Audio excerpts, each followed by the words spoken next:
One way of framing the seminar is to think about this environment depending on two ways to organize them, and one that we refer to as path dependency of regulating the river and the delta, and that maybe at times also over-regulating that with a number of unintended side effects, and the other kind of balancing that is the necessary path that the path that the river would take and wants to take. And I think it's useful that we think of the river as a hypothetical subject. So it's like, as it has been referred to in the past as Old Man River, it has its own agency and it would act differently if it wasn't constrained by these regulations. So we are working in this tension between the necessary path of the river and the path dependency of the regulatory framework of containing it, and all the consequences and tensions that brings in managing and living in the delta. I think there's so many different ways of knowing an environment, knowing a place, knowing something as complex as a river system, and I think one of the ways in which the seminar connects or different methodologies is that in addition to a landscape architect, an urban designer, and evolutionary biologists, we also have anthropologists and artists and so many other disciplines that will be in that space with us and visiting Bonnie Carey Spillway. And so one of the things that we're trying to do is to put forth a few methodologies of biological sampling, of design drawings and measuring, and of multi-species ethnography, and putting those in the hands of these varied participants to collectively then create a richer understanding of the space, and not just the space, but the different forces and flows within that. So I get really excited when Dorothy's talking about what happens when a bird eats something here, a fruit or something here, and then deposits it there. I get excited thinking about how groundwater, how Mississippi River water seeps beneath the levee and comes back out, and on the other side of the levee it may be absorbed by vegetation there and then at that point consumed. And I'm excited about design as a methodology for tracking some of those flows and then learning from other disciplines not only how you think about those flows, but pushing my own modes of representation and striving to capture things that are understood in other fields, using design language to try to capture that and share that with other people and have that be shared back as well. And so you look at those, you asked the question about the bounded, and so I think of it as we're all bounded together in this evolutionary interaction. And so the way the microbes that are found, whether they're found in the water or they're found on a terrestrial habitat, they can actually move from one habitat to another, or they're deposited. Whether they survive or not is their adaptation, right? And so you can look at all the different systems and look at the interactions that we are bounded, but also especially looking within this system, and where we are is we're bounded to the Mississippi and coexist together. So maybe one way of coming to that question, one of the things that we're doing is we're explicitly working across different scales. So we are, and this again is afforded us because of the multidisciplinary aspect of this work and the team that's here, and the fact that we have somebody who's conversant in microbes and algae and aquatic insects and plants, and then we also have people who are used to thinking at the scale of communities and the relationship between a community and a waterway like the Mississippi, and then also experts who have been thinking about deltaic systems and entire watersheds and how that relates at a regional and national scale to water flow and socio-political processes. And so we're organizing our work. We're sharing some basic methodologies around drawing and sampling and data collection, but we're asking the participants to sort into 3 groups at the small, medium, and large scales. And in working at those scales, I think that's one of the ways that we can think about this issue of bounded and unbounded. So there is another seminar that's looking at territorial claims and space, and I think so if you look at the river system, you can talk about the levees that confine the river and keep its flow within certain boundaries. We can look at the spillway, the entire structure, as a release valve, and then we can look at the ARPAN system, the systems of land ownership and political regimes that govern these landscapes. And then I think hopefully what we're contributing is that we can kind of both acknowledge and understand those, and at the same time look at all the ways in which the flow of water in multiple directions, up and down and laterally out from river channels and through groundwater movements, through the actions of microbes and plants, and through the ways in which air and moisture shift and cross these boundaries continually. In tracking those, I think it becomes a way to enrich our understanding of what's actually bounded and what's connected. And so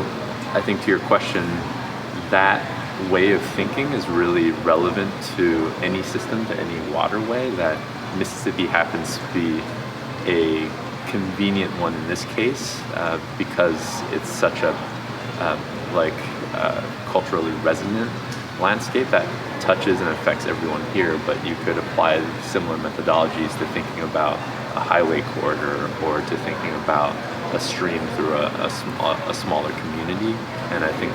being able to think across scales and to challenge a basic understanding of what is bounded and unbounded, I think there'd be value there. So, curious what you guys think.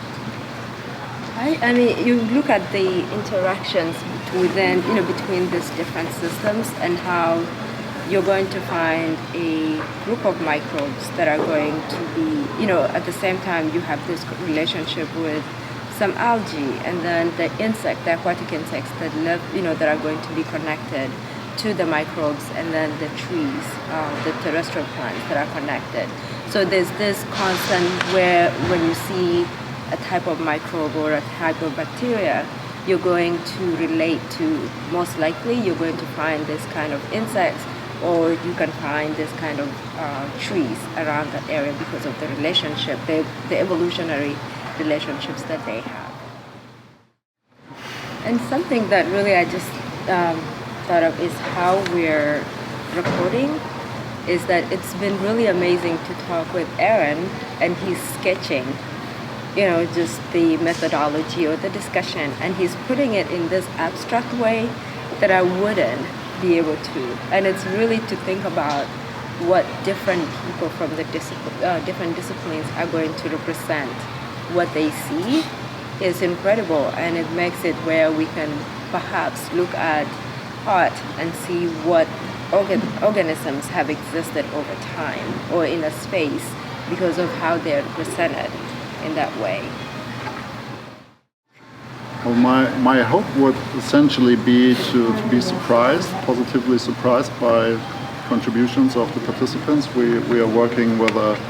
very capable group of people, senior people, accomplished people in their own rights. And we are really the facilitators of steering a discourse that we would hope, looking at this well-studied and really complex subject in a fresh, that we would come up with new perspectives, or that participants would come up and provide new perspectives in a comparatively short time, which would then allow to proceed working on it, maybe also in new teams, right? And people meeting here that would then be interested to start a collaboration and expand on ideas that surface in the seminar. The exciting part about this seminar is the multidisciplinary group that we have, and even just the working group that we have, right? But I'm looking forward, or wanting to see the take on microbes from a sculptor's point of view, or a filmmaker, to see what is their interpretation of microbes. What is the interpretation, when they look at algae? They can teach me a lot about the microbes, the algae, terrestrial plants, and aquatic insects. And I can see it through their lenses, because then I can teach better in that sense, because then now I can look at that. But it's looking at the big picture, and that is, we can communicate how through those organisms, how we've impacted the Mississippi and how the Mississippi impacts us. And I think too, Jorg talked about how we had the tension between the necessary path of the river, and then the path dependency of the communities that exist along the river. And I think one of the ways in which we want to, in the seminar on Friday morning, we're asking groups of participants to draw from their engagement of the different sites we're visiting, like the Bonnie Carey Spillway, and to develop speculative scenarios where they're using words and images, drawings, to communicate, to kind of imagine what would happen if there's a dramatic shift in these underlying conditions, if the river changes course, if the river levels drop significantly or rise significantly for a long period of time, and to use the methodologies we're providing, the drawing and the ethnography and the sampling, as a way to order a speculation that imagines what maybe leads up to a certain rupture or shift, that moment of change, whether it's something that happens over the course of a day, or something that takes 10 years to play out, and then perhaps even the consequences of that in the forms of adaptation that would necessitate. And I know Jorg has an even more proactive idea about maybe I how can that could play expand out. on that. I think it would be one hope to help facilitate a discussion on proactive strategies rather than reactive. Right now we are facing a situation, with the levies only policy and the outcomes of essentially elevating the risk, increasing the elevation difference, but elevating the risk, and that is one of these expressions of what we refer to as path dependency. But if we were thinking about the old river control structure being able to regulate the flows incrementally from 30% 30 to 7 to any incremental shift towards the 50-50 or towards the Atchafalaya in increments rather than as a catastrophic moment, how would then society, urbanization and harbor activities, how can we imagine all these land uses and essentially expressions of using this land to proactively migrate to an anticipated future path? And that is something nobody has really started to entertain even as an idea, which is both, I think, necessary and completely lunatic at the same time. So it's good reason to start thinking about it. Then, we will turn the conversation to be proactive than the reactive.